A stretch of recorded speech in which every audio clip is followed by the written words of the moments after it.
Hello, I'm Sasha Swenenvine, and you're watching GBC World News, a broadcast from Houston, Texas. Thank you for watching us. Now to our top news stories. A volcano in Indonesia erupted twice, sending ash nearly 2 miles up in the air. Take a look. Lava and toxic ash billow from a volcano in Indonesia. Mount Lokon in the northern Sulawesi province erupted twice on Sunday, sending debris up to 3,000 meters in the air. Scores of people gathered to watch the eruption as authorities expanded a danger zone to 4 kilometers from the crater. Officials also urged villagers around the volcano to retreat to government shelters. Mount Lokon last erupted in 1991, forcing thousands to flee their homes. It is one of 130 volcanoes in Indonesia, the most in any country. The nation sits on an intense belt of seismic activity known as the Ring of Fire.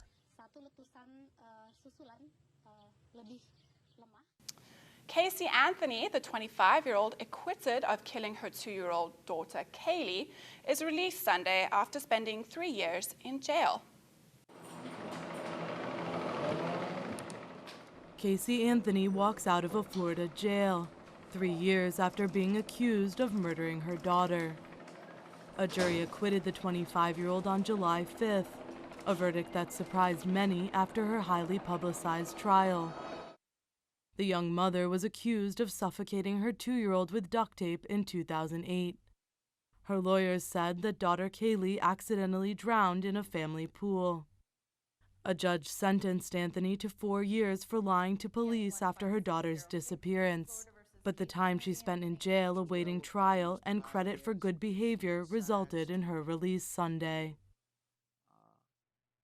To pay for appellate counsel. Heavy clashes between rebels and forces loyal to Muammar Gaddafi broke out on Sunday in Libya's western mountains. Heavy clashes between rebels and forces loyal to Muammar Gaddafi broke out on Saturday in Libya's western mountains as insurgents sought to push toward Tripoli. Sustained gunfire and volleys of artillery could be heard from the village of Bir Ayad, about 9 miles south of the front line at the town of Bir Ghanam. Rebels at Bir Ghanam hold the high ground on the outskirts of the town, their closest position to the capital of Tripoli, about 50 miles away. Rebels in the western mountains have made progress in recent weeks after repelling assaults by Gaddafi's forces. International forces say the security situation in southern Afghanistan's Nad Ali is calm enough for power transfer as soon as next year. NATO military commanders say the security situation in southern Afghanistan's Nad Ali district has improved, which could speed the transfer of policing duties to Afghan officials.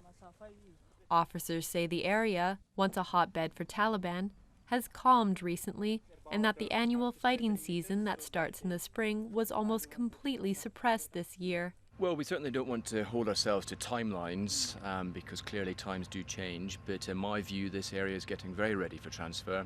It will be informal at first and then it will be formal later, but there's great progress here in this part of Nad Ali, which is extremely encouraging. The handover could happen as soon as next year, but some are worried, saying the relative peace can only be assured if local police numbers are boosted. But most people are pleased with the arrangement, adding that NATO and its Afghan counterparts have successfully built trust with community members.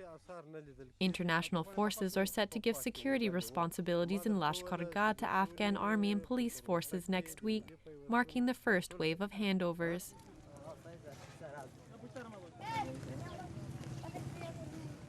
Up next, news in the U.S. We'll be right back after this short break. Stay with us here at GBC World News.